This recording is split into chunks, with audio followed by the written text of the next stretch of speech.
Bonjour à tous. Bonjour à tous. Alors, nous sommes extrêmement ravis de vous avoir parmi nous ce soir. Extrêmement ravi de nous avoir parmi nous ce soir. Que vous en doutez, ça fait la première fois depuis de longs mois que nous n'avons pas pu organiser d'événements, donc on est vraiment ravis de vous avoir parmi nous. Ce soir, c'est la deuxième séquence d'une séquence qu'on avait entamée l'année dernière qui s'appelait Design de futur, dont l'idée est de parler un petit peu d'avenir. Et donc, je laisse Fabrice continuer. Et donc, effectivement, nous sommes ravis de vous voir. Nous avons des belles personnalités ce soir. Donc, alors là, c'est super. Des partenaires, des prospects, des partenaires distributeurs, des startups. Donc, c'est super. Des réassureurs, beaucoup de réassureurs d'ailleurs, c'est bien, bravo. Et donc, nous allons parler ce soir, nous allons partir dans les étoiles. Et alors, l'année dernière, nous avions eu la chance d'avoir Philippe de Sertine. Alors, Philippe de Sertine, c'est plutôt au niveau de la Terre, hein. C'était l'économie, mais toujours dans un sens extrêmement positif. Et là, on va s'évader. On va partir dans les étoiles. Et donc, nous avons l'honneur, le privilège d'accueillir Claudie Aignery et Fabrice Pommier. Fabrice qui aura l'honneur également d'introduire Claudie et de l'accompagner durant notre balade. Voilà. Bravo. Alors, juste merci messieurs. Deux mots. Merci. Son prénom c'est Fabrice. Oui. Mais on l'appelle Fab. Donc, Fabrice va vous présenter Claudie. Je suis ravi d'être avec vous ce soir. Merci les amis. C'est un plaisir de recevoir Claudie Aignery ce soir parmi nous, qui a accepté notre invitation. On avait très envie en fait d'inviter Claudie. On va vous expliquer un petit peu pourquoi, mais je voulais juste revenir un tout petit peu sur son parcours. Alors tout le monde vous connaît en principe, au moins disons, pour votre carrière d'astronaute. Vous avez été la première femme française et européenne sélectionnée par le CNES, sélectionnée par l'Agence spatiale européenne. Vous avez été envoyée en mission à bord du vaisseau Soyouz. Vous avez séjourné au sein de la station Mir, de la station spatiale internationale. Voilà, ça c'est déjà beaucoup. Mais au-delà de ça, de votre carrière, vous avez aussi dans votre parcours, je pense, deux choses qui vous caractérisent. D'une part, c'est la recherche. D'autre part, c'est l'Europe. La recherche, vous êtes médecin de formation, spécialisé en rhumatologie. Et vous êtes aussi chercheuse. Vous avez travaillé au sein du CNRS et vous êtes titulaire notamment d'un doctorat de neurosciences. Vous avez été ministre de la Recherche et des Nouvelles Technologies. Et vous avez dirigé pendant plusieurs années Universcience, qui est un établissement... Alors je le dis après, mais j'allais vous le dire, mais il n'y a pas de souci, Claudie. Vous êtes aussi ministre délégué aux Affaires européennes. Vous avez été. Et donc pour Universcience, vous avez aussi dirigé des institutions qu'on connaît très bien en tant que public, surtout quand on a des enfants. C'est le Cité des sciences et de l'industrie à Paris et le Palais de la Découverte. Et donc sur l'Europe, vous avez été donc, je crois que c'est ministre délégué aux Affaires européennes, c'est ça ? Ouais. Et sinon, vous travaillez depuis plusieurs années à l'Agence spatiale européenne, pas simplement comme astronaute, mais aussi à travailler sur des projets qui nous font rêver, en tout cas qui nous paraissent complètement futuristes, notamment le projet d'installation de bases permanentes sur la Lune, ce que vous appelez ou ce qu'on appelle le Moon Village. Voilà. Bon, nous, on est très heureux de vous accueillir ce soir parce que vous représentez, vous symbolisez des valeurs qui, chez Digital Insure, nous tiennent à cœur. C'est l'audace, l'envie d'entreprendre, de réussir. C'est tout ce qui est expertise technique, technologique. C'est l'innovation.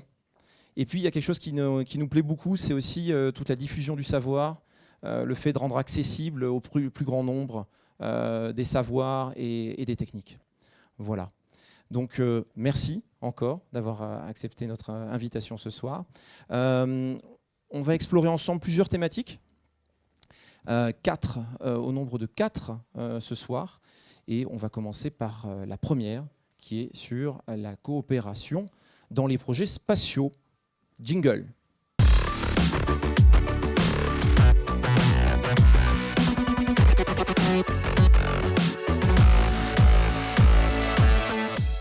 Bon, sur la coopération, en tant que profane, on imagine un projet spatial, c'est l'affaire de plein de gens, plein d'équipes de différents pays, et qui vont travailler pendant plusieurs années ensemble.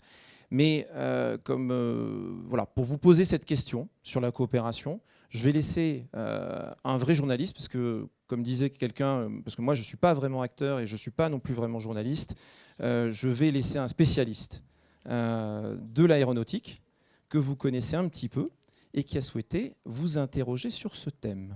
Claudie.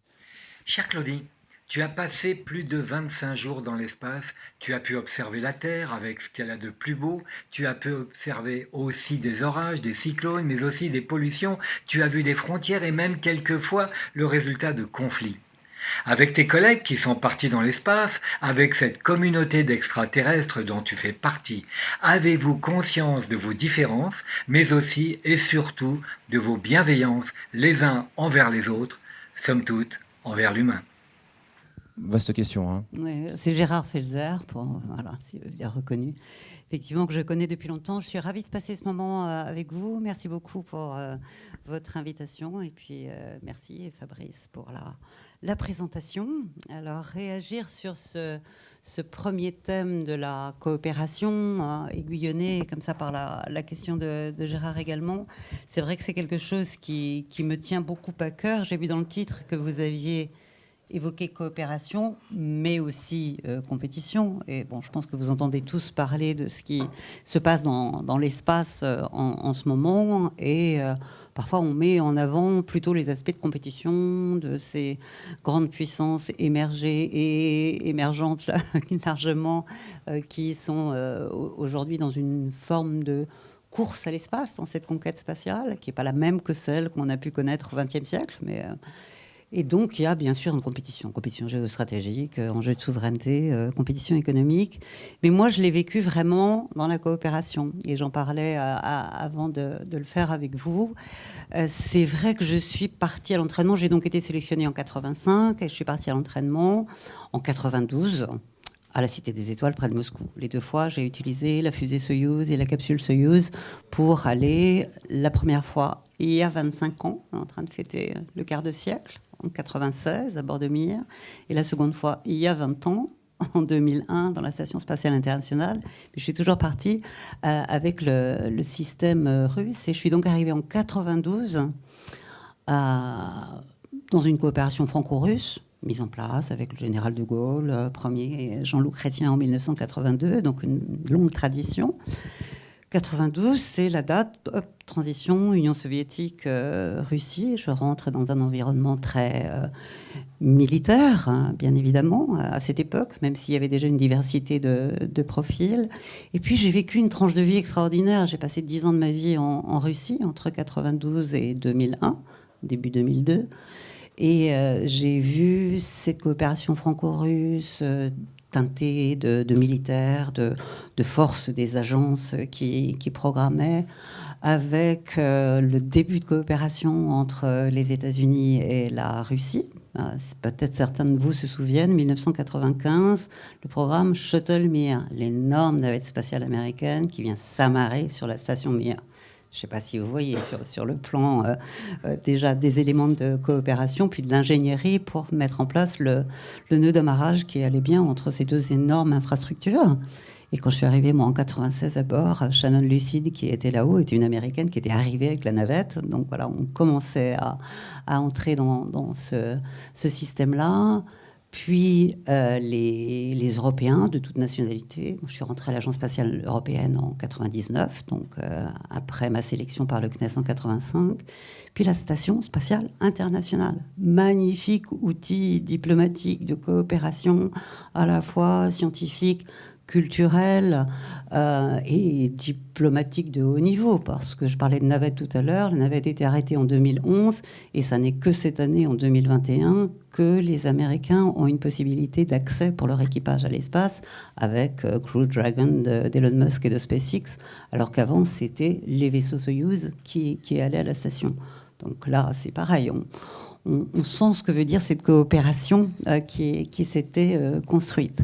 Et donc sur le plan opérationnel, donc c'est vraiment une aventure humaine absolument extraordinaire que j'ai vécue. Gérard rappelait 26 jours en orbite, 16 jours mon premier vol, 10 jours mon second vol.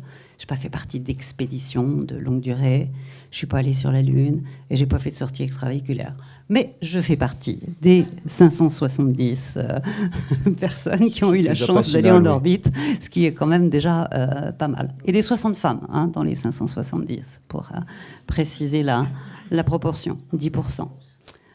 Ouais, mais ça s'améliore. Je ne sais pas si dans la salle ou derrière leur écran, il y en a quelques-uns qui ont candidaté à la sélection de l'Agence spatiale européenne, qui est en cours. Enfin, les dossiers sont reçus maintenant, mais la sélection est toujours en cours. Ils prennent même des assureurs. Hein. Ils prennent même des assureurs. Oui, on va y revenir sur la diversité des profils pour cette coopération. Et effectivement, voilà, il y a une sélection en cours et on avait 24% de candidatures féminines.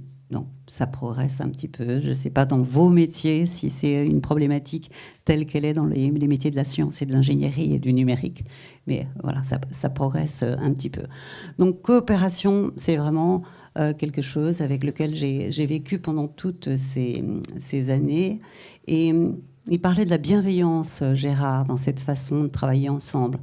Parce qu'on est très différents tous. J'ai commencé à évoquer les pilotes de chasse militaires, les civils pas pilotes, les médecins, les chercheurs. Alexander Gerst, qui a volé récemment, est un vulcanologue. Mathias, qui va voler juste après Thomas Pesquet, qui est un astronaute allemand.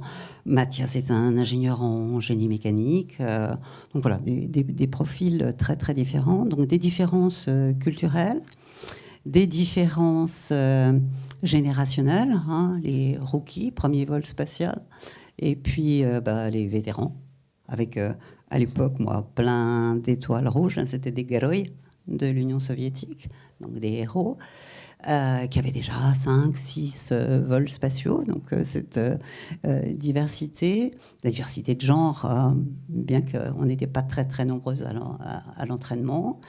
Et puis, ces différences culturelles. La coopération internationale, je le disais, la Station spatiale internationale, c'est Japon, Canada, Europe, Russie et États-Unis. Les 5 partenaires. Et puis, dans les pays européens, 17 pays européens qui, avec l'Agence spatiale européenne, contribuent à ce programme. Donc, il y a toute cette diversité, mais c'est pour ça que j'évoquais ces 10 années d'aventure partagée. On s'entraîne longuement ensemble. Donc, ce n'est pas simplement cohabiter pendant la période de la mission. On travaille ensemble, on vit ensemble. Il y a réellement une fraternité des astronautes dans la préparation. Les moments difficiles de préparation, c'est les répétitions en simulateur, parce que c'est là qu'on vous injecte une panne tous les quarts d'heure et qu'il arrive au début des entraînements qu'on meurt. Pour ne pas avoir à affronter. On meurt combien de fois ? C'est arrivé. Je sais pas, j'ai dû avoir 2 ou 3 vies comme ça. Ouais, quand même. Parce qu'il y a une dépressurisation, parce que au tout début, c'est un système hyper complexe à maîtriser. Alors, cette diversité, elle est intéressante justement parce qu'on mène des opérations dans un système très très complexe. On va arriver avec son background, sa formation. Bon, moi, c'est vrai, médecin, chercheur, j'étais en charge du programme scientifique. C'est moi qui faisais les prises de sang à bord parce que c'était ma compétence. Mais j'avais appris à rebooter l'ordinateur, changer la cartouche d'absorption du gaz carbonique, changer le ventilateur, remplacer une pale. Je ne suis pas fait de sortie extravéhiculaire, je n'ai pas remplacé les panneaux solaires, mais enfin, il y a plein de choses, vous imaginez, à faire à l'intérieur. Donc j'étais un petit peu ingénieur aussi dans la formation que j'ai acquis pendant toutes ces années. Donc on a une compétence centrale et puis ensuite on met en complémentarité les compétences de chacun de façon à faire équipe pour réussir. Et ça, c'est une particularité du vol spatial. J'espère que ça l'est dans la plupart des équipes et des entreprises. C'est qu'on est vraiment success-oriented. On est préparé avec des tas d'équipes autour de nous au sol, puis à un moment donné, vous montez les petites marches de l'échelle, puis l'ascenseur qui vous emmène de la capsule. Et là, bon, hop, vous avez la responsabilité sur les épaules du programme qui a été préparé de longue date. Donc, success oriented, c'est-à-dire, on plaisante souvent de ça entre nous, astronautes, on est des trouveurs de solutions. On n'est pas là pour sortir les éléments, les épines du problème, mais on est là pour trouver une solution pour que ça marche.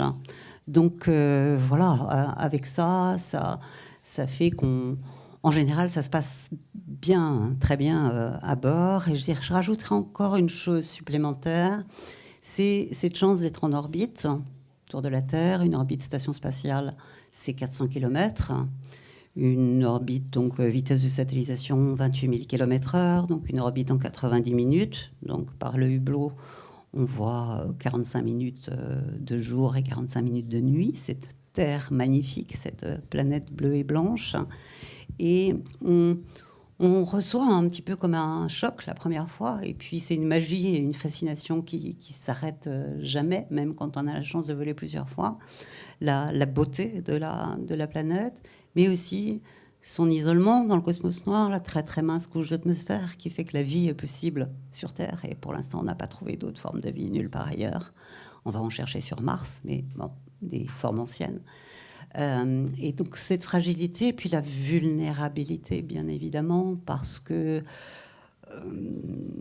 le secours ne viendra pas de l'extérieur. L'équipage qui prendra soin de la planète, c'est l'ensemble de notre humanité, en responsabilité chacun, individuelle, et puis en responsabilité collective pour prendre les bonnes décisions. Et je pense que tout ça, c'est quelque chose aussi qui nous unit pendant le temps de la mission, au-delà de la réussite scientifique, réussite technologique. Et puis, quelque part, on est des ambassadeurs, ce qui explique aussi que je sois devant vous aujourd'hui, parce qu'on nous demande d'en parler. Merci. Merci Claudie d'avoir répondu à cette première question. J'ai déjà dépassé le temps pour la première. Je n'ai pas osé vous interrompre, c'était passionnant. Ne vous inquiétez pas, c'est pas très très grave. Non. On va passer, je vous propose de passer à la deuxième thématique de la soirée, qui est sur le New Space.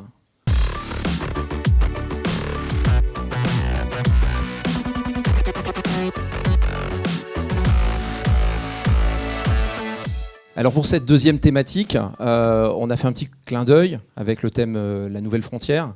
L'idée, c'est de parler, de faire référence au programme de Kennedy, qui a lancé la conquête spatiale, du point de vue en tout cas des Américains, en 1960, à travers un programme assez large qui s'appelait la Nouvelle Frontière.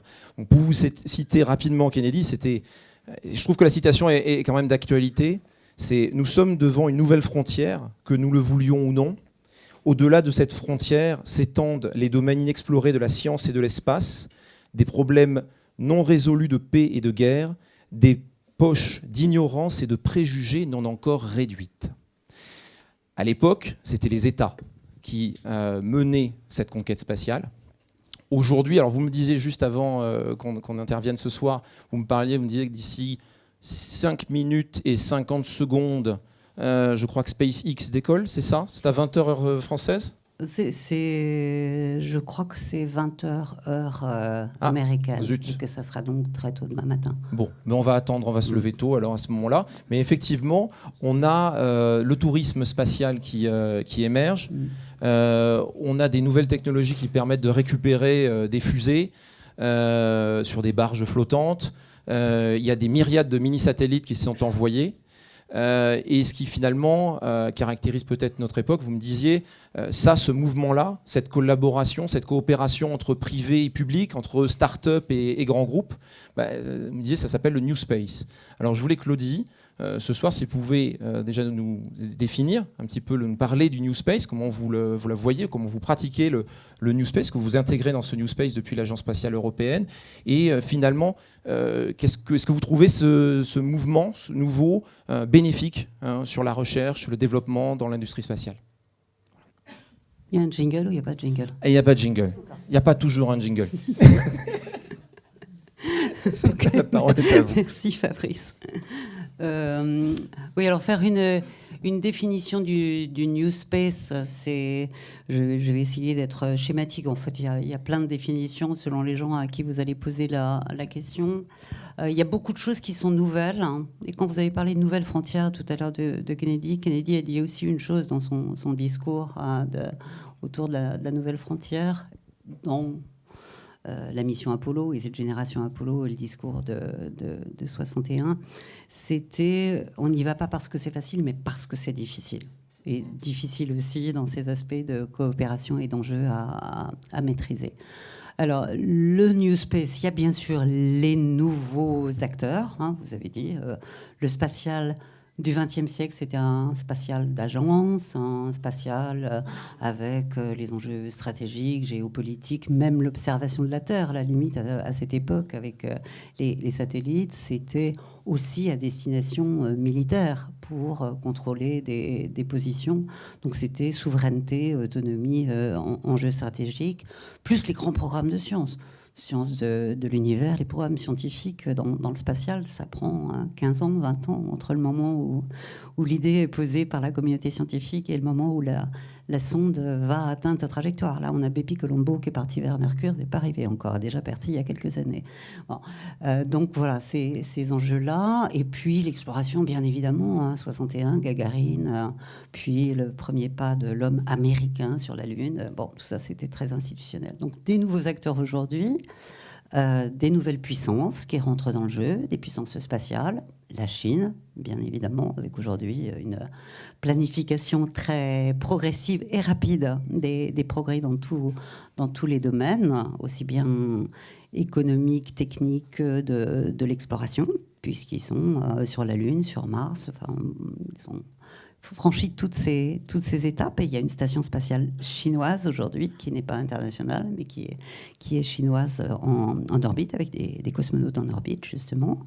Des nouveaux acteurs en dehors des puissances institutionnelles avec agences spatiales, tous ces acteurs privés. Vous avez évoqué ce soir, il y a donc le vol Inspiration 4, avec une capsule SpaceX sur une Falcon 9 et un équipage qui est un équipage composé d'astronautes non professionnels, enfin pas d'astronautes, on les a, voilà, de participants à des vols spatiaux, mais qui vont aller en orbite. Hein, c'est pas la même chose que ce qu'on a vu cet été. Là, c'est de l'orbite à 540, au-dessus même de l'orbite de la Station spatiale internationale. Il n'y a pas de NASA, pas d'ESA, pas de CNES impliqués. C'est complètement donc du tourisme orbital avec des entrepreneurs privés. C'est ceux-là, SpaceX, des gens qui viennent du monde du digital. Et ça, c'est aussi cette hybridation entre le digital et le spatial. C'est quelque chose qui fait partie de ce New Space. Donc, c'est ces acteurs privés qui, maintenant, ont à un moment donné acquis beaucoup d'expertise et de capacité de se développer avec des contrats venant effectivement des puissances et des agences gouvernementales, et puis qui aujourd'hui sont en capacité d'initiative et plus simplement de répondre à des contrats. D'où les constellations dont vous avez parlé, Starlink pour l'Internet à haut débit pour tout un chacun, de multiples constellations aussi pour l'observation de la Terre, pour la répétitivité des prises de vue et des services que vous serez peut-être amenés à avoir dans vos activités pour une meilleure agriculture, la prévention des catastrophes naturelles, la montée du niveau des eaux et les inondations potentielles de zones habitables, enfin tout ce que voilà, le spatial apporte, parce que le spatial est au cœur de tout ce qui se fait aujourd'hui. Vous trouvez que ce mouvement, justement, privé, public, apporte et est bénéfique? Alors, en termes de... Oui, il y a ce privé public, et puis encore dans les activités qui caractérisent le New Space, le fait qu'on n'est plus seulement dans ce qu'on appelle chez nous les usual suspects, hein, les Airbus, Thales, enfin tous les grands, hein, Ariane Espace, Ariane Group, et qu'il y a une multitude de petites start-up aujourd'hui, que ce soit dans le domaine des petits lanceurs, dans le domaine de la propulsion électrique, dans le domaine du servicing en orbite, comment on va aller refueler des satellites en orbite ou modifier des trajectoires ou les désorbiter, des start-up en observation de la Terre qui vont faire avec l'intelligence artificielle de l'analytics complètement passionnant pour des nouveaux services. Ça va sûrement faire peut-être des débris spatiaux à un moment donné, le fait qu'on ait autant de satellites en orbite, donc préservation de notre planète Terre d'un côté, mais aussi préservation dans le banlieue de la Terre. C'est aussi une histoire d'assurance, hein, je pense, qui va être à reconsidérer sur ces sujets-là.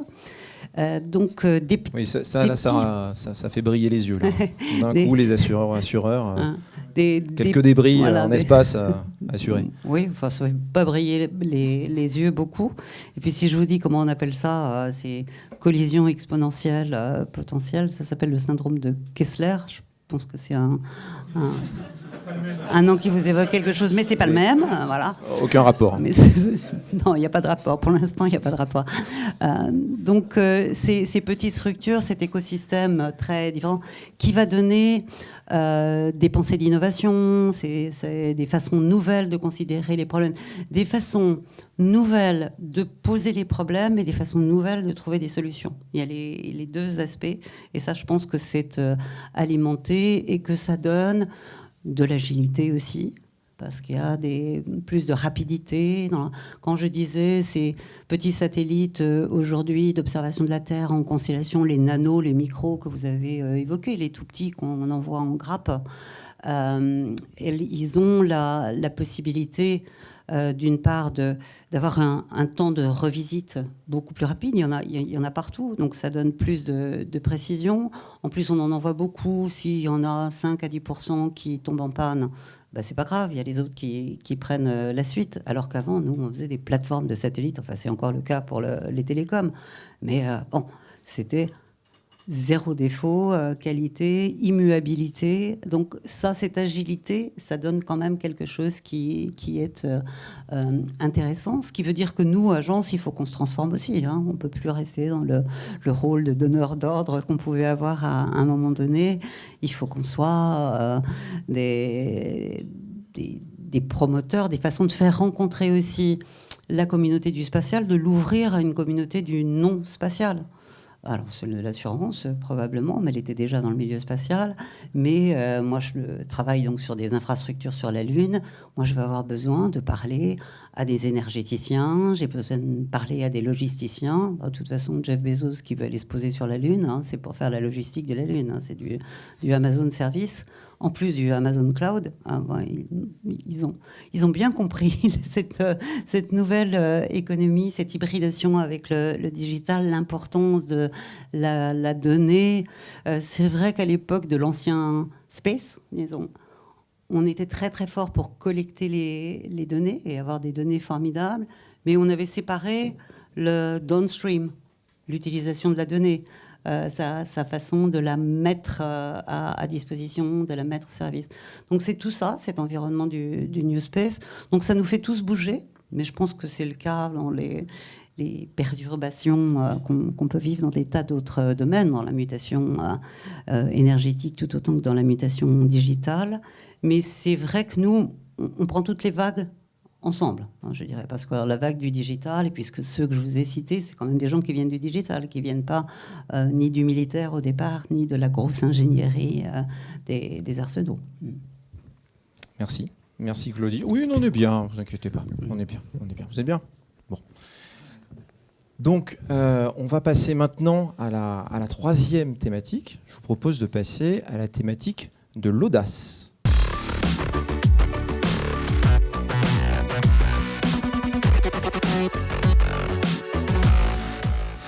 Bon, alors, les Américains avec Kennedy, nous, on a eu Audiard. Et puis, donc, pour le paraphraser, il y a ceux qui osent tout, et c'est à ceux à quoi on les reconnaît. L'audace, c'est pas ça. L'audace, il y a différents types d'audace. C'est pas oser tout. Il y a une audace individuelle, on en parlait, Claudie, et puis l'audace d'entreprendre, de faire, et puis l'audace collective. C'est comment réussir collectivement. Alors là, ce n'est pas moi qui vais poser cette question. C'est un grand aventurier qui, lui, est plutôt au niveau, aime bien la mer, les océans. Son premier tour du monde, il a fait à l'âge de 8 ans. Puis, il y a une dizaine d'années, il a décidé de partir faire le tour du monde sans GPS, juste avec le sextant et les cartes marines.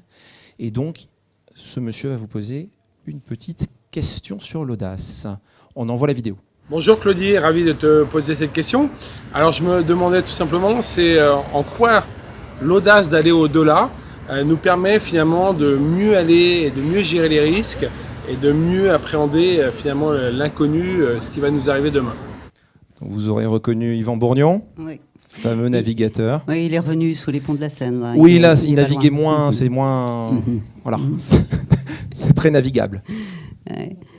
Alors, c'est sympathique d'avoir cette interaction comme ça, parce que c'est vrai qu'on fait un peu partie d'une fraternité aussi d'explorateurs. Alors, moi, je connais bien Bertrand Piccard, Jean-Louis Etienne, Anne Kéméré, que je vais voir la semaine prochaine, Maud Fontenoy, enfin des navigateurs, navigatrices, explorateurs, ballonniers, et de toutes sortes. Et on partage probablement quelque part cette audace. Mais je crois qu'au départ de tout ça, la graine, c'est qu'on a un rêve quelque part. Alors, moi, mon rêve, il a germé en juillet 69. J'avais 12 ans en juillet 69. Premier pas de l'homme sur la Lune. Pouf, petite fille devant son écran de télévision, complètement fascinée et ébahie par ce moment où le rêve devenait une réalité. Et donc, avoir un rêve, avoir un désir, nourrir son imagination, être empreint de curiosité, c'est ça qui va vous donner à un moment l'envie de faire un pas au-delà de votre zone de confort. Parce que c'est aussi un petit peu ça, l'audace, c'est tenter, non pas de dépasser ses limites, parce que je pense qu'il ne faut pas mettre ça comme premier élément. Premier élément, c'est quand on a cette envie d'avancer et de découvrir, d'aller voir où sont les limites. Puis une fois qu'on les a trouvées, de les dépasser. Mais il ne faut pas se dire déjà qu'il y a des limites a priori.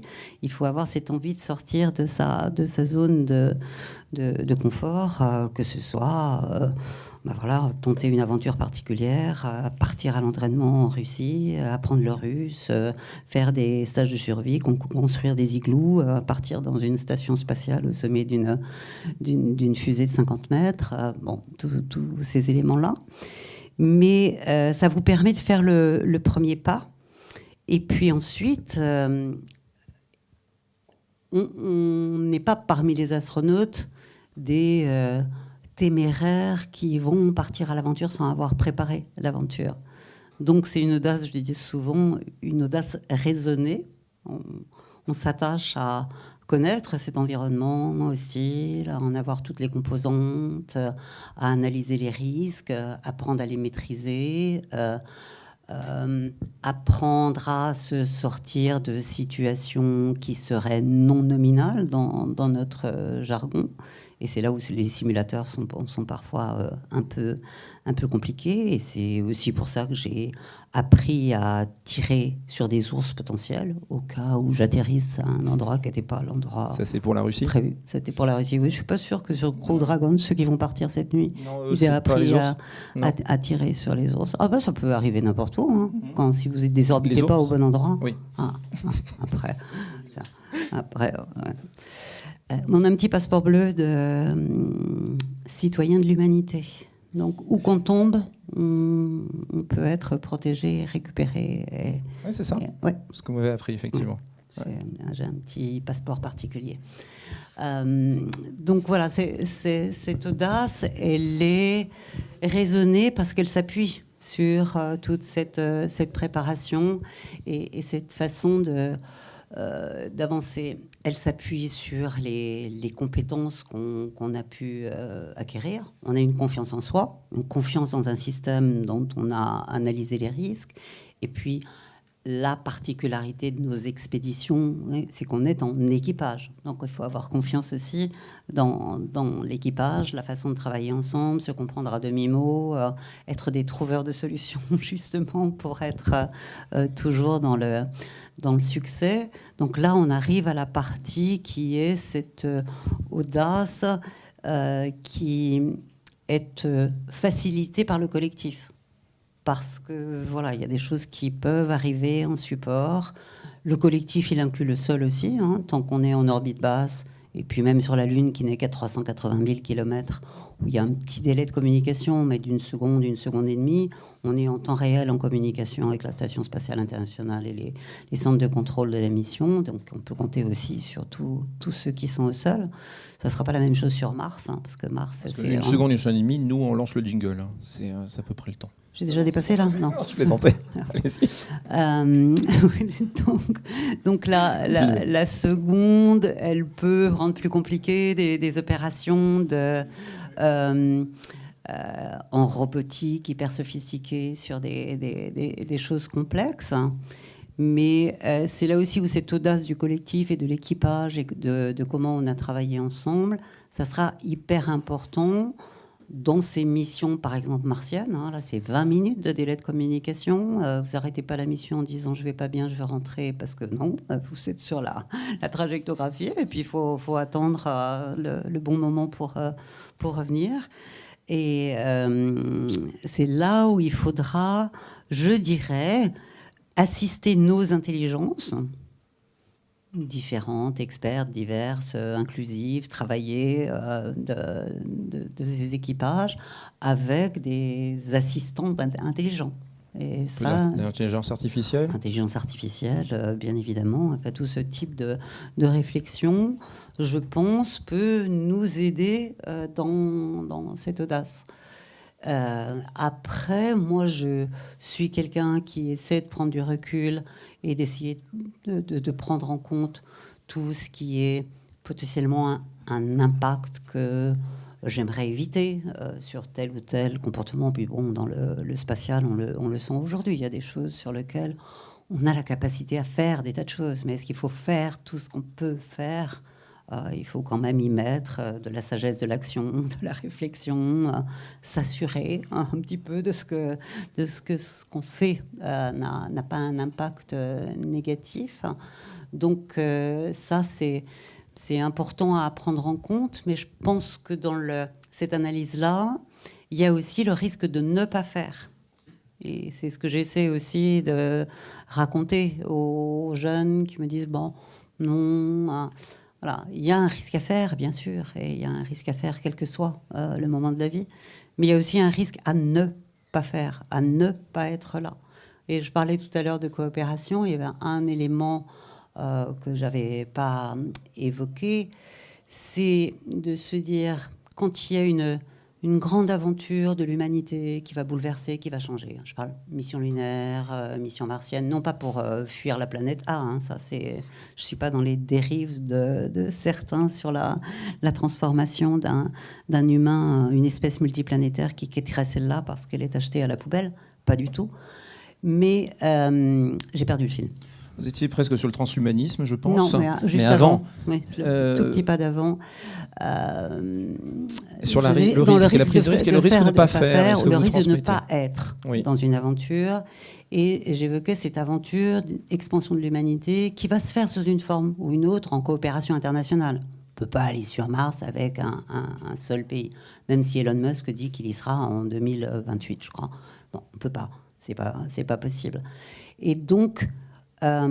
il faut que parmi ces grands qu'on a vus tout à l'heure, les États-Unis, la Chine qui embarque par exemple sur la surface lunaire, la Russie aujourd'hui dans la construction d'une base, de se dire qu'il faut que l'Europe, et je reprends là la deuxième casquette que vous aviez évoquée tout à l'heure, il faut que l'Europe soit plus qu'un junior partner. Il faut que l'Europe puisse avoir une contribution qui soit considérée essentiel dans l'interdépendance et dans cette coopération, pas du tout en autonomie, on fait tout seul, ou bon, on n'est pas à ce niveau de budget qui permette une arrogance de dire Europe first, il y a d'autres qui se chargent de le dire, pas pour l'Europe.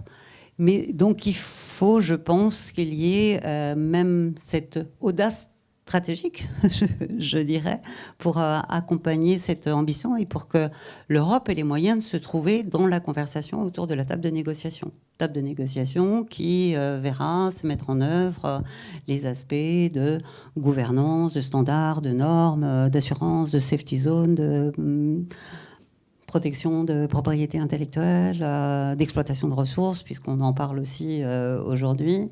Et voilà, bon, ça c'était mon petit couplet européen. L'Europe doit avoir aussi cette ambition stratégique de pouvoir être à la table de la discussion, surtout quand ça concerne le futur de l'humanité.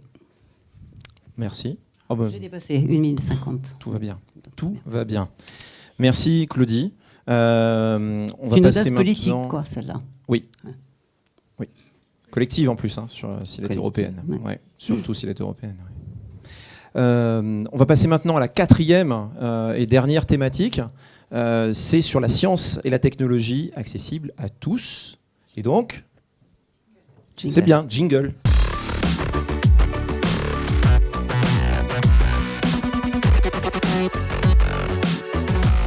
Claudie, vous n'avez pas simplement fait avancer la recherche scientifique, je pense par vos découvertes, par les vols habités et les expérimentations que vous avez pu faire. Vous êtes attaché au cours de votre carrière à transmettre aussi le savoir, la technique, à rendre accessible la science et la technologie. Là, on a un invité mystère qui avait très envie de vous poser une question et on va donc envoyer la vidéo. La science, c'est pas toujours facile à comprendre et à expliquer, mais c'est passionnant. D'après vous, comment on peut rendre simple ce qui est complexe? Merci Claudie. Alors ça c'est Anna, elle a 11 ans, Ouais. donc elle a presque votre âge quand vous avez, vous l'évoquiez tout à l'heure, le moment où on a des rêvé rêves, des de envies, cette conquête. Avant que la flamme s'éteigne pour certains. Mais merci Anna. Ouais. Voilà, donc je ne vais pas compléter la question, je vais vous laisser effectivement y répondre. C'est intéressant la façon dont elle la pose, parce qu'elle dit comment rendre la science simple. Alors je crois que ce n'est pas tout à fait comme ça qu'il faut poser la question. On s'en est bien rendu compte là, pendant la période de la crise du Covid, où voilà, on a essayé de faire de la pédagogie et d'expliquer simplement les choses, mais ça n'a fait que souvent brouiller le message. Je dirais que la science, il faut pouvoir la partager. Alors la partager, ça veut dire qu'à un moment donné, on a un récit qu'on comprend tous, au moins par un petit bout, qu'on a un langage commun qui permet de rentrer en conversation autour de la science, parce que c'est comme ça que peut se créer de la confiance. C'est quand on écoute et qu'on comprend ce que l'émetteur va dire au récepteur et qu'il y a un langage commun qu'on peut arriver à commencer à se dire on peut avoir une relation de confiance. Donc il y a ce premier élément. Et pour trouver ce langage commun, comme on est tous différents, je pense qu'il faut que la science, elle, s'adresse aux différents types d'intelligence qu'elle peut rencontrer. Alors, il y a des intelligences, il y a plein de formes d'intelligence, on en a tous plusieurs. Après, on a des niveaux, je dirais, l'intelligence analytique, rationnelle, on connaît. J'ai besoin de savoir, là, effectivement, comment ça se passe. Après, il y a l'intelligence créative, où on est plus dans le... je m'approprie les choses pour faire, et pas simplement... un sachant qui aurait transfusé du savoir dans un cerveau trop ignorant. Et puis, il y a une intelligence qui est aussi une intelligence, je dirais, de situation, de mise en contexte. Et je pense qu'il n'y a pas que la simplicité. Il faut aussi changer un petit peu le récit de la science, la façon dont on la présente, pour qu'elle ne soit pas que dans sa forme d'abstraction, qu'on la mette en sens, qu'on la mette en contexte, qu'on dise le pourquoi, qu'on la fasse voir, qu'on la fasse faire. Vous avez aussi réfléchi d'ailleurs sur le musée du XXIe siècle, sur des choses comme ça. C'est ce qui m'avait intéressé de de formuler cette envie de diriger le Palais de la Découverte, la Cité des Sciences et de l'Industrie, deux maisons déjà très très différentes dans leur façon d'aller dans la pédagogie de la science, l'un avec des grands espaces d'exposition, justement la capacité aussi aujourd'hui avec les données, ce qu'on appelle la data visualisation, de pouvoir entrer dans des phénomènes très complexes. Et bon, vous rentrez de la mécanique quantique par des méthodologies qui n'étaient pas du tout à notre disposition il y a quelques années. Et puis, la parole du médiateur du Palais de la Découverte qui va faire l'expérience, parler, vous embarquer avec lui dans son récit. Donc, voilà, je trouvais que c'était une belle façon justement d'aller parler à ces différentes formes d'intelligence pour qu'on se l'approprie, pour que ce soit une forme de capacitation de chacun. En fait, la science et la technologie, pour les uns, ça peut être « ouais, j'ai très très envie d'aller entrer dans la boîte noire de la box d'un opérateur quelconque ou mon smartphone. » Je ne sais pas si vous démontez les smartphones, mais enfin, il y a plein de tutos pour apprendre à le faire. Donc il y en a que c'est ça, leur interaction. Et puis il y en a qui vont être fascinés, éblouis par l'émerveillement et le réenchantement par la science. Moi, j'ai vu des gens qui avaient un déclic à un moment donné en disant « Waouh, j'ai compris !»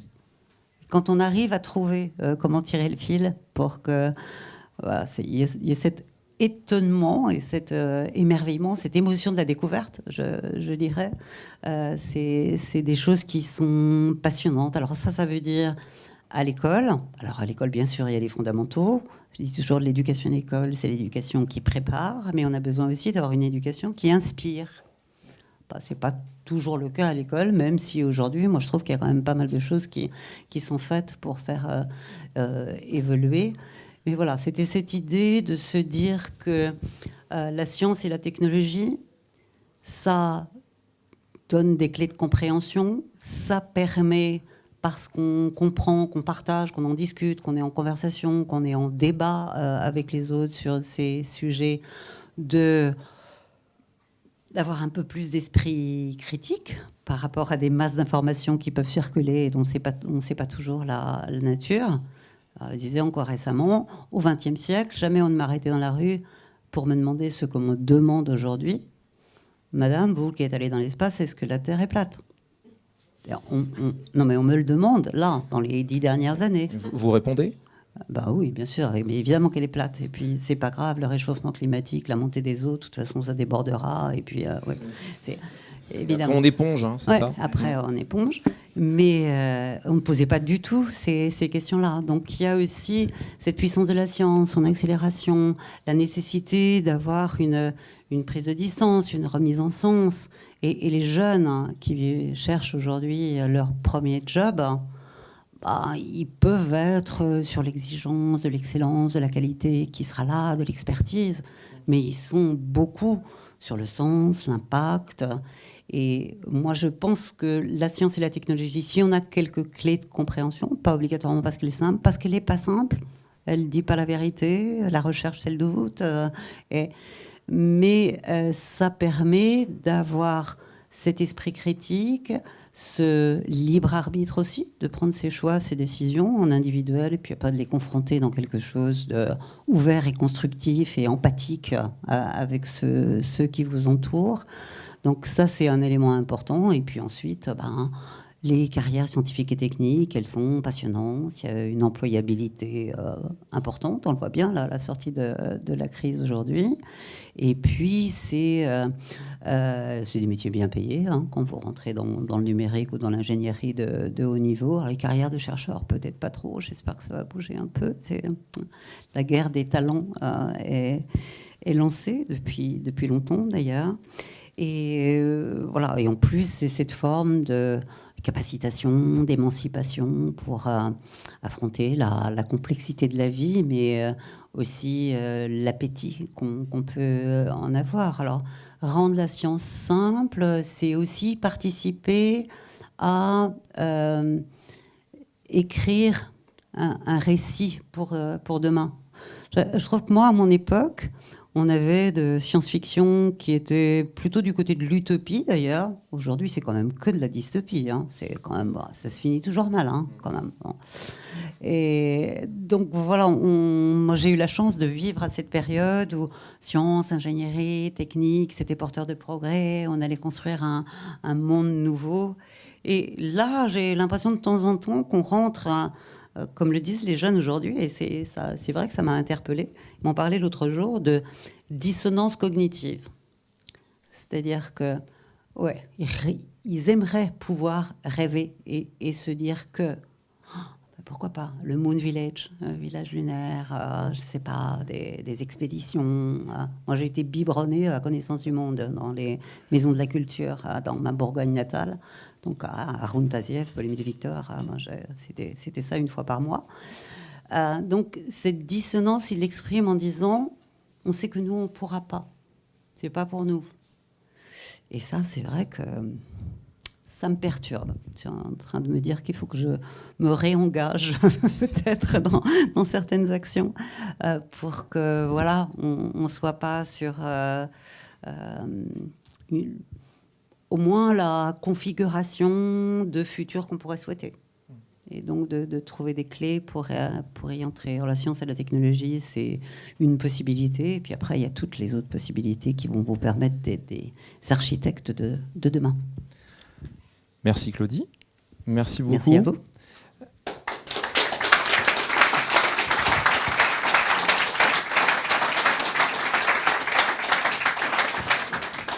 Alors là, on va passer maintenant à une petite session de questions pour vous. Pour le plaisir, on va envoyer une dernière fois le jingle, parce que vraiment, on ne s'en lasse pas.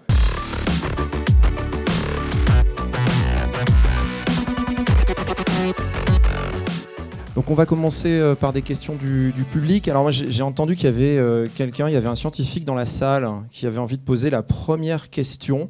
Je crois que c'est un docteur en physique des semi-conducteurs. Si je crois. Jean, t'as une question ? Entre autres. De scientifique à scientifique. Hein. Ouais. D'accord. Non, mais bon, c'était loin tout ça. Oui, la question qu'on pouvait se poser, c'est vous avez fait des expériences. On voulait juste savoir ce que vous avez fait comme expérience dans l'espace. D'accord, vous avez encore une heure devant vous. Si vous dites ce qui se fait maintenant également comme expérience, ça nous intéressera aussi. Hein. Oui, je vais peut-être vous raconter des choses qui se font maintenant aussi. C'est vrai que moi, j'avais un gros programme d'expérience pendant mes vols, plutôt dédié à la physiologie, la médecine, les sciences du vivant, la biologie du développement sur des œufs de pleurodèle, des salamandres. J'avais emmené avec moi des salamandres qui ont pondu dans l'espace. Sur des vols de courte durée, sur la physiologie, c'était surtout les modifications au niveau du système cardiovasculaire, quand on est en environnement de microgravité, répartition des fluides, disparition du gradient de pression hydrostatique. Ça vous rappelle des choses? Rien du tout. Non, c'est pas vrai. Bien sûr. Ouais. Mais si, dis oui. Les références cognitives, vous êtes d'un seul coup un environnement 3D, voilà, tous les objets se déplacent, les problèmes d'orientation, de référentiel, qui sont importants d'ailleurs. Et Thomas, en ce moment, à bord des expériences de manipulation de robotique avec des forces haptiques et puis des contrôles visuels, réalité augmentée. Donc tous ces éléments cognitifs qui vont jusqu'à la performance dans l'interface robotique. Donc, tous ces éléments-là. Les vols de longue durée, comme Thomas en ce moment, il y a aussi cette étude du système musculaire et du système squelettique. Parce que vous êtes muscles complètement relâchés en microgravité, donc beaucoup moins de stimulation mécanique sur les tendons, tous ces capteurs, les senseurs qu'on appelle ceux de la proprioception, qui font que votre squelette, qui de toute façon, vous le renouvelez tous, votre squelette, vous êtes né avec un squelette, et puis très régulièrement, vous avez des cellules qui mangent l'os et des cellules qui fabriquent de l'os, les ostéoblastes, les ostéoclastes. Donc on essaie de comprendre ça, mais je voulais terminer pour pas être long. Puis il y a des manips de physique des fluides, physique des plasmas, bien évidemment, des alliages. La combustion ne se déroule pas du tout pareil en microgravité. Donc toute cette recherche en microgravité, recherche sur les radiations aussi beaucoup. Là, une manip Lumina pour faire un dosimètre à fibre optique en ce moment avec des kilomètres de fibre optique pour les radiations. Des manips techno, bien évidemment, les sorties extravéhiculaires pour la maintenance de la station ou exposée au vide spatial et aux radiations des structures, soit mécaniques, électroniques ou vivantes. Mais quelque chose qui est intéressant et sur lequel travaille Thomas en ce moment, tout ce que j'ai évoqué, perte du contrôle postural des références, hypotension orthostatique parce qu'il y a une répartition des fluides un peu différente, atrophie musculaire, fragilité osseuse, ça va peut-être vous rappeler que ce sont des éléments du vieillissement.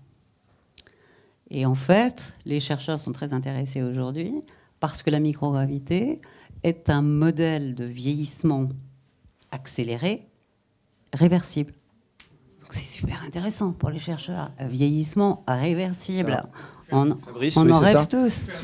Alors, Thomas a monté avec lui. Fallait partir cette nuit. Des cellules souches, voilà, les organoïdes des micro-cerveaux.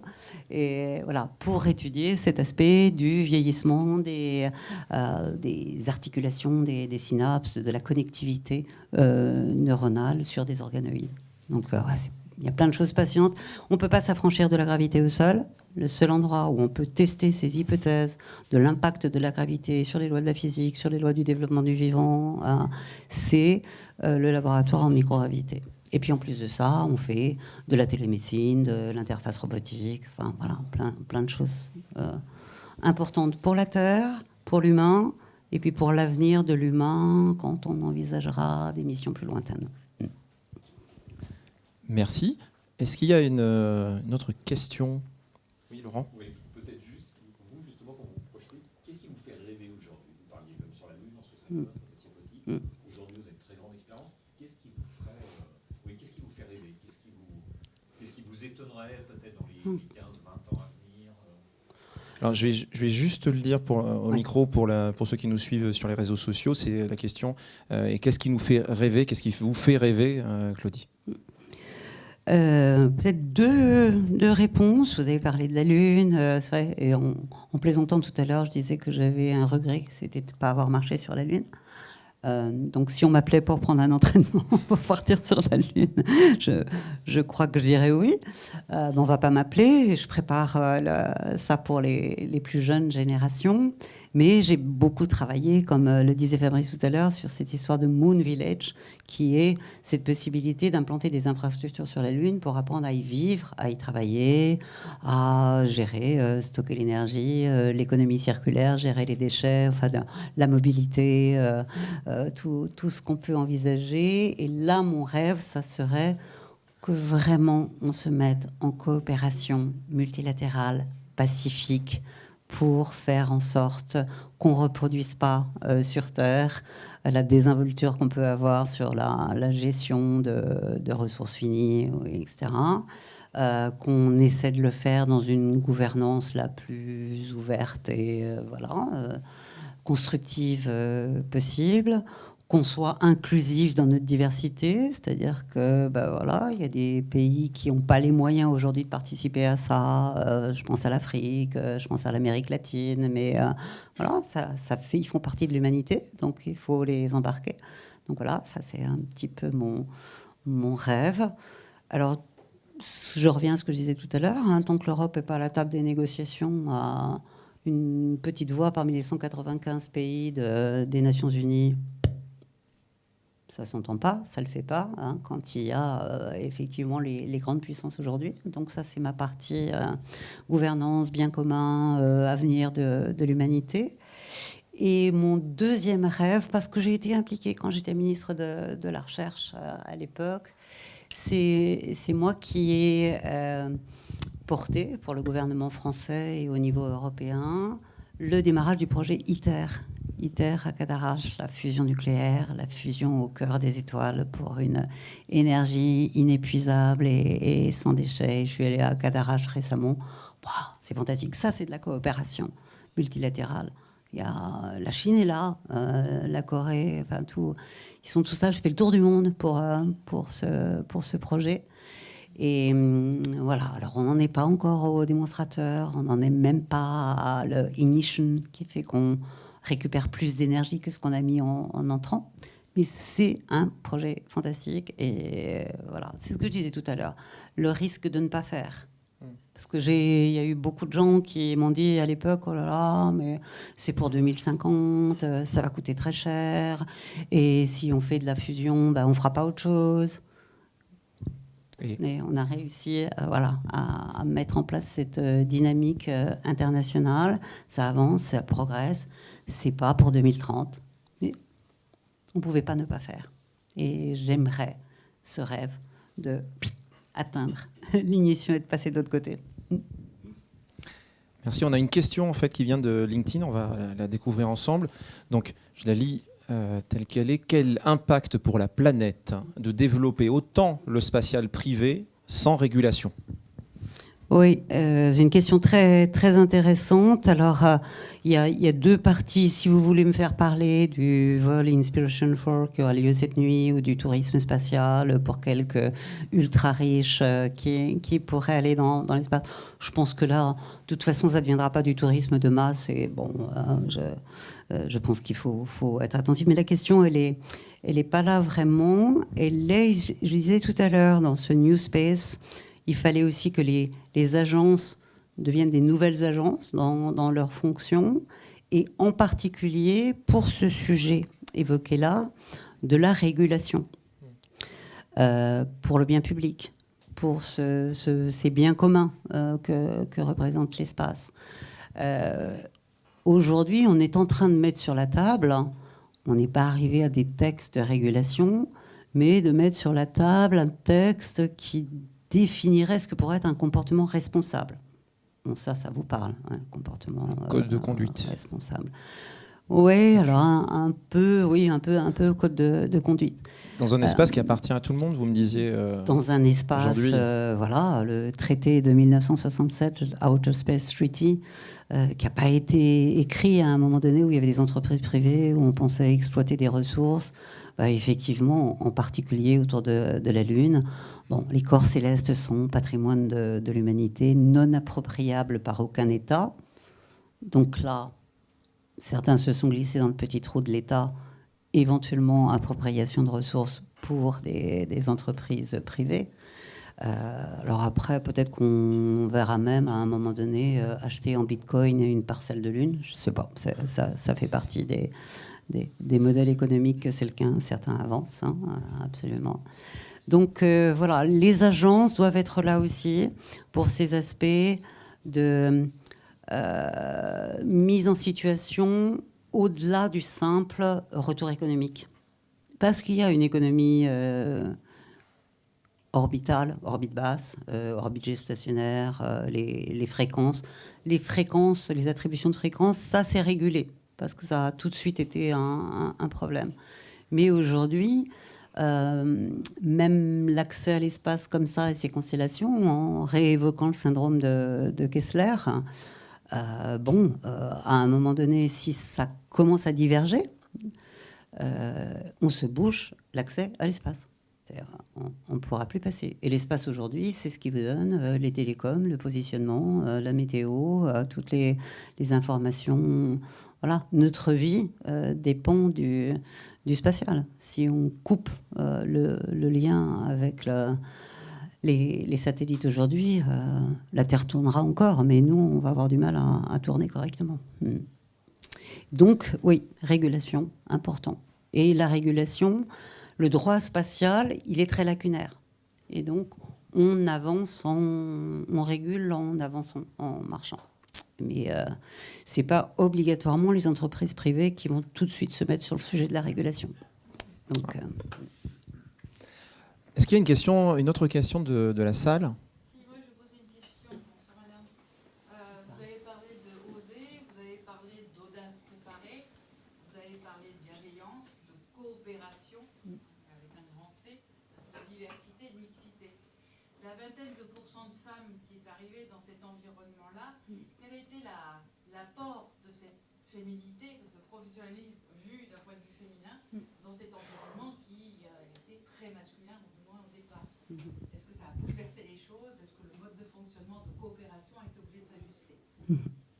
Je me permets de résumer. Je vais juste, c'est une question sur l'apport des femmes voilà, dans la conquête spatiale, c'est ça, et dans le monde, dans la coopération qui était décrite précédemment. Oui, il y a plusieurs niveaux, mais j'élargis la mixité à la diversité avec les différentes facettes. Hein. Parce qu'à un moment donné, il n'y avait que des pilotes de chasse militaires. Hein. Bon. Chevaliers du ciel, fumant sous leur casque, hein. C'est très beau, mais voilà, c'était pas la diversité. Et donc la diversité sous toutes ses facettes. Alors, ça interagit bien sûr sur la façon dont on pose les problèmes, la façon dont on trouve des solutions. Simplement pour les tests psychologiques de groupe et les constitutions d'équipage, toutes les équipes aujourd'hui et les études qui ont été faites sur des simulations en analogue disent que les équipages mixtes sont beaucoup plus cohérents, adoucis dans leur rapport au sol, dans les prises de décision. Mais ça, je pense que vous le voyez aussi dans vos entreprises respectives. On n'a pas la même façon de poser les questions, de prendre la parole. Donc ça, c'est un apport, un enrichissement par la diversité, tout simplement. Après, il y a cet aspect de l'interface de travail, je dirais. Je dis ça appliqué à mon cas personnel. Préparer une sortie extravéhiculaire, bon, vous enfilez scaphandre pressurisé, hein, c'est votre petit vaisseau spatial à vous. Je me suis entraînée en bassin, puisque les modules de station sont immergés dans les grands bassins et qu'on travaille, principe d'Archimède, en bassin pour arriver à avoir une flottaison la plus neutre possible et être un petit peu comme en situation de microgravité, puisque j'en ai pas fait dans le vide spatial, mais j'ai eu la chance de m'y entraîner. Et voilà, c'était un scaphandre taille XXL. Russe, enfin soviétique. Vous imaginez, hein, pressurisé, il faut que le coude soit au bon endroit, l'épaule soit au bon endroit. Alors vous avez beau rajouter 3 couches de mousse pour que ça passe, bah, vous n'avez pas obligatoirement les doigts au bout du gant, etc. Bon. Et donc voilà, l'interface de travail, quand on agrandit les utilisateurs des interfaces de travail, ça va nous amener à modifier, transformer les choses. Vous l'avez vécu avec le télétravail pendant la crise Covid, les interfaces de travail, comment on les modifie, comment on les fait évoluer. Et ça, je crois que c'est au bénéfice de tout le monde. Et donc, c'est un élément que je trouve important. Après, dans cette vie d'astronaute particulier sur... comment on vit ça entre sa vie professionnelle et sa vie familiale, c'est des questions qui sont posées aussi, bien évidemment. Mais là, aujourd'hui, quand je parle dans des boîtes d'ingénierie, il y a souvent des candidats qui ont présenté leur dossier à la sélection de l'Agence spatiale européenne, dont je parlais, avec une petite main qui se lève comme ça. Et c'est les garçons qui me demandent « Mais comment on fait ?» pour ajuster vie professionnelle, vie privée. Donc voilà, il y a des choses qui bougent comme ça, mais je pense qu'à un moment donné, voilà, c'était un regard différent, une façon d'entrer dans le problème, de poser des solutions, plus cette ergonomie au sens large de l'interface de travail qui va aussi au fait que effectivement dans des endroits privilégiés, il y a une conciergerie pour vous aider à prendre vos rendez-vous, il y a une crèche pas très loin pour déposer les enfants, qu'il n'y a pas de... Bon, ça, c'est le truc classique de réunion à partir de 19h, bien évidemment. Voilà. Je crois qu'on vous écouterait encore très très longtemps. On a une dernière question pour conclure cette session. Et c'est Fabrice qui va vous la poser. Alors en fait, la dernière question a déjà été posée dans la salle. C'est là. Exactement. Et donc, je souhaiterais... Non, je n'ai pas d'autres questions. Merci beaucoup. C'était quoi le projet fou? C'était être appelé pour rejoindre une mission sur la Lune. Voilà, c'est ça. Et donc, Laurent a un peu posé. Ce que je souhaitais faire, c'était remercier les quelques 400 personnes qui nous suivent sur les réseaux sociaux ce soir à notre invitation.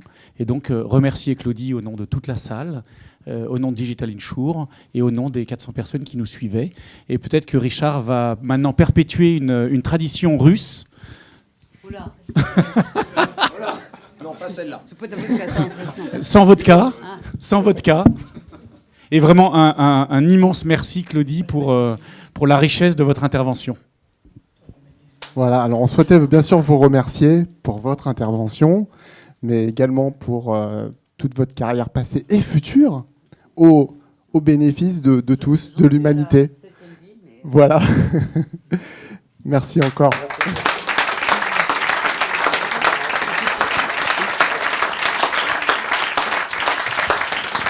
Merci, merci.